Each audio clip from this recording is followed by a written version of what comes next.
नमस्कार प्रिय विद्यार्थियों, कैसे हैं आप सब। आप सबकी पढ़ाई कैसे चल रही है। स्वागत है आप सबका हिंदी साहित्य और व्याकरण गुरु चैनल में। जैसे कि आपको पता है, हम 10वीं कक्षा के पिछले सालों में आए हुए प्रश्न पत्रों को कर रहे हैं।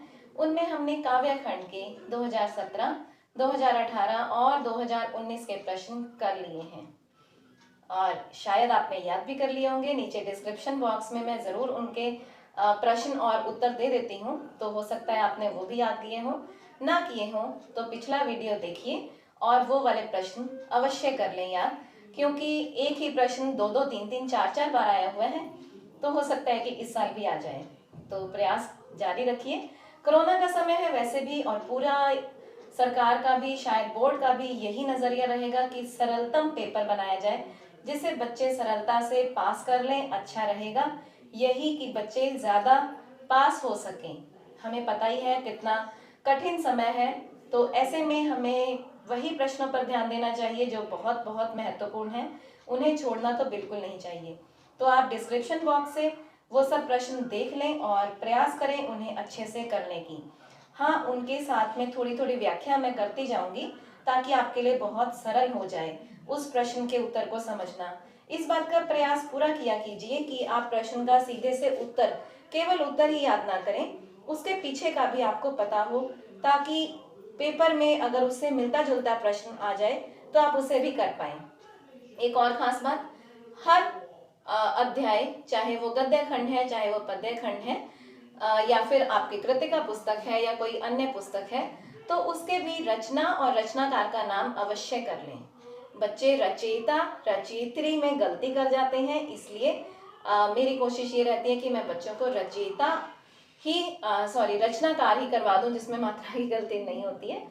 ये बातें उन बच्चों के लिए हैं जो थोड़ी थोड़ी वर्तनी की गलतियां कर जाते हैं, वर्तनी दोष रखते हैं। बाकी सभी बच्चे बहुत अच्छे हैं। हमारे 10वीं में बहुत अच्छे वाले बच्चे आते हैं, सक्षम पास करके आते हैं, तो नेचुरल सिखाते हैं, अच्छे ही होंगे। आइए अब हम शुरू करते हैं 2020 के प्रश्न। इसके प्रश्नों को करने के लिए हम पहले काव्य खंड के एमसीक्यू करते हैं। कोड ए में पहला प्रश्न दिया गया है, पुरइनी पात का क्या अर्थ है।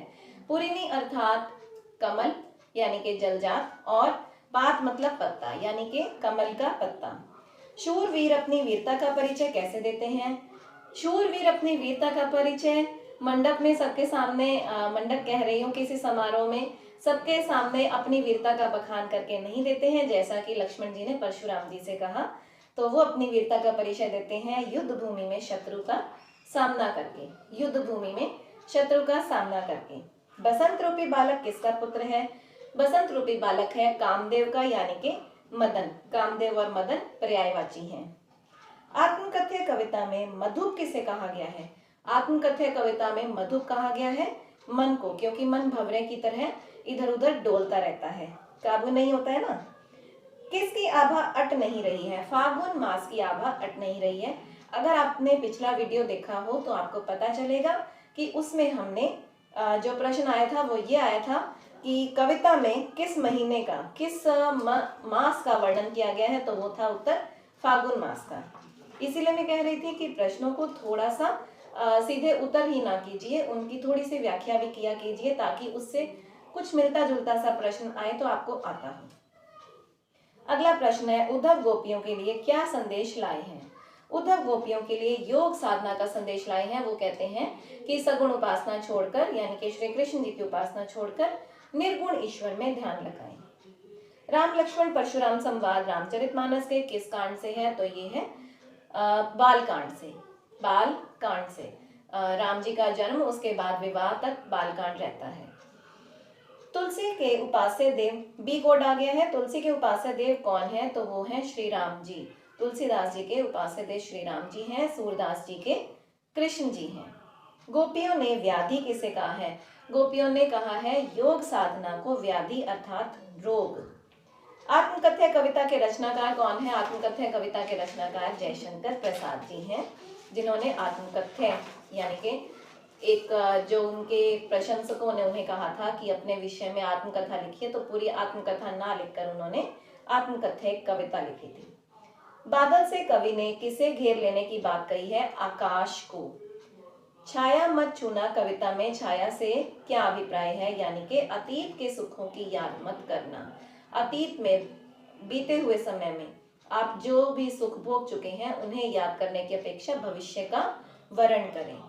उद्धव को बड़भागी कहने में क्या भाव निहित है? उद्धव को बड़भागी कहने में व्यंग्य का भाव, पूरी सूरदास जी के ये जो गोपियों से संबंधित संवाद हैं उद्धव को कहे गए वो व्यंग्यात्मक हैं। क्यों व्यंग्यात्मक है? क्योंकि उद्धव को वो पहले सोच रहे थे कि श्री कृष्ण जी हैं, लेकिन वो श्री कृष्ण जी नहीं थे, वो उद्धव निकले।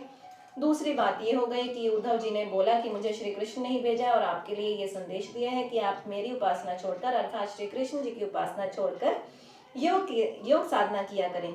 और ये योग साधना उन्हें एक व्याधि की तरह लग रहा था, कड़वी ककड़ी के समान प्रतीत हो रहा था। उन्होंने सोचा कि हमारे हरिहारिर की लकड़ी मन क्रम वचन दृढ़ करी पकड़ी, तो हम उन्हें नहीं छोड़ सकते हैं। स्पीड में हो रहा है, स्लो करते हैं।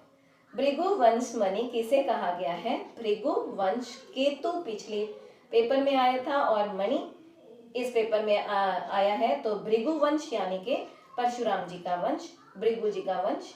मणि मतलब उस वंश में मणि के समान कौन माने गए हैं? परशुराम जी। तो भृगुवंश मणि कहा गया है परशुराम जी को। जग मंदिर किसे कहा गया है? जग रूपी मंदिर या रूपक अलंकार है और ये कहा गया है संसार को।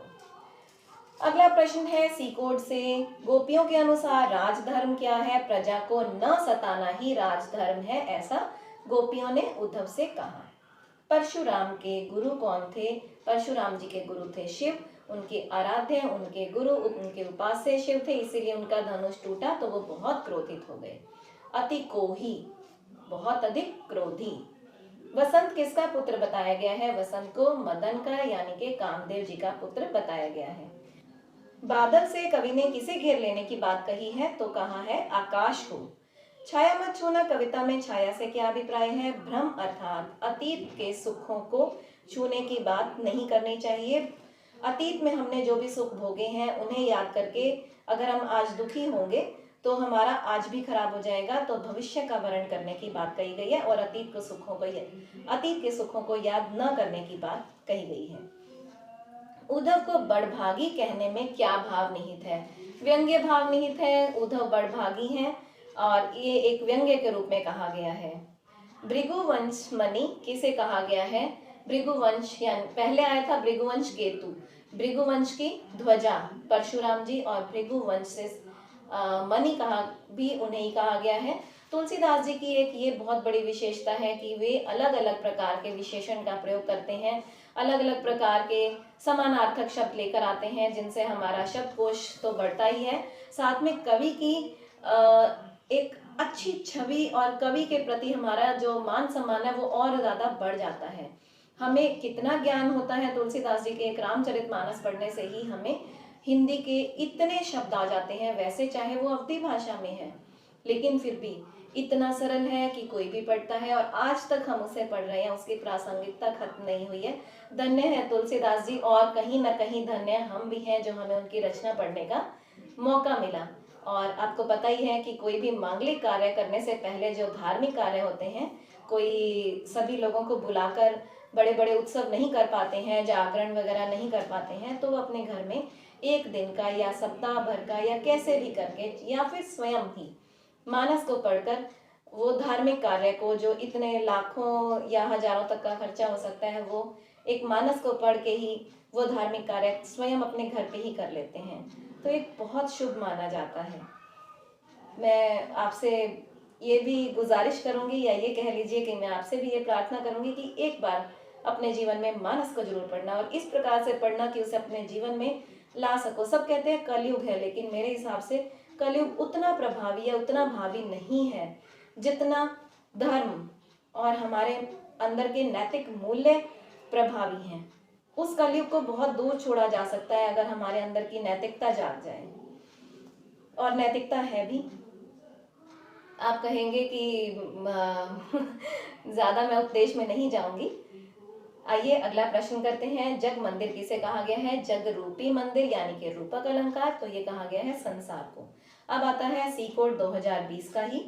गोपियों के अनुसार राजधर्म क्या है? प्रजा को न सताना राजधर्म है। परशुराम के गुरु शिव, उनके आराध्य, उनके उपास्य शिव हैं, और इसी कारण से जो उनका शिव जी का धनुष राम जी ने स्वयंवर की शर्त के अनुसार तोड़ा था, तो वे अति कोही हो गए थे। कोही अर्थात क्रोधित हो गए थे। वसंत किसका पुत्र बताया गया है? वसंत बताया गया है कामदेव जी का पुत्र, यानी कि मदन का। कवि को अपनी आत्मकथा कैसी लगती है? कवि को अपनी आत्मकथा भोली लगती है। दंतुरित मुस्कान कविता में कवि का ध्यान आकर्षण का केंद्र क्या है? वो छोटा सा बच्चा। नदियों के पानी का जादू क्या है? वो है फसल। फसल कविता का ये पहला ही प्रश्न आया है, उससे ज्यादा प्रश्न नहीं आए हैं, तो ये लेकिन है महत्वपूर्ण। छाया मत छूना में कवि किसके पूजन की बात कर रहा है? यथार्थ, सत्य की। सरगम का अर्थ है स्वर, बोध। अगला प्रश्न है डी कोड से, श्री कृष्ण गोपियों को क्या चुरा कर ले गए थे? श्री कृष्ण गोपियों का क्या चुरा कर लेकर गए थे? उनका मन, उनका हृदय। गोपियों के लिए योग संदेश कौन लेकर आया? उद्धव जी। आत्मकथ्य कविता में कवि किसका स्वप्न देखकर जाग गया? सुख का स्वप्न देखकर जाग गया। परशुराम को क्या देखकर क्रोध आया? अपने आराध्य, अपने गुरु भगवान शिव का धनुष टूटा हुआ देखकर उन्हें बहुत क्रोध आया। उत्साह कविता में अनंत के घन किस दिशा से आए हैं? वे अज्ञात दिशा से आए हैं। अज्ञात, न ज्ञात, जिसकी जानकारी ना हो, नन तत्पुरुष।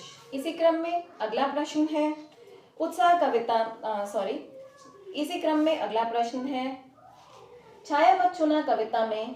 इसी क्रम में अब अगला प्रश्न है छाया मत छूना कविता में कवि ने क्या छूने से मना किया है? छाया मत छूना तो छाया छूने से ही मना किया है। कवि ने फसल को सूरज की किरणों का क्या कहा है? कवि ने फसल को सूरज की किरणों का रूपांतर कहा गया है। रूपांतर अर्थात परिवर्तन, रूप में अंतर ला देना। संगतकार का क्या अर्थ है? मुख्य गायक के साथ स्वर साधना करने वाला संगतकार कहलाता है। मुख्य गायक जब सुर की घनी तानों में खो जाता है तो उसे वापस लाने वाला भी संगतकार ही होता है। तो ये थे 2020 के काव्य खंड के प्रश्न। अगले भाग में, अगले वीडियो में, अगली कक्षा में हम प्रयास करेंगे कि सभी कविताओं या सभी गद्य खंड के जैसा भी आप कमेंट करेंगे, जैसा आपका रिस्पॉन्स आएगा, उस आधार पर हम उनका थोड़ा थोड़ा सार और काव्य सौंदर्य या भाव सौंदर्य या भाषा सौंदर्य उसको लेंगे। तो कोशिश करना कि अधिक से अधिक इस वीडियो को शेयर कर सकें ताकि हम इसका अगला भाग भी जल्दी ही लेकर आएं। तो आज के लिए इतना ही। धन्यवाद।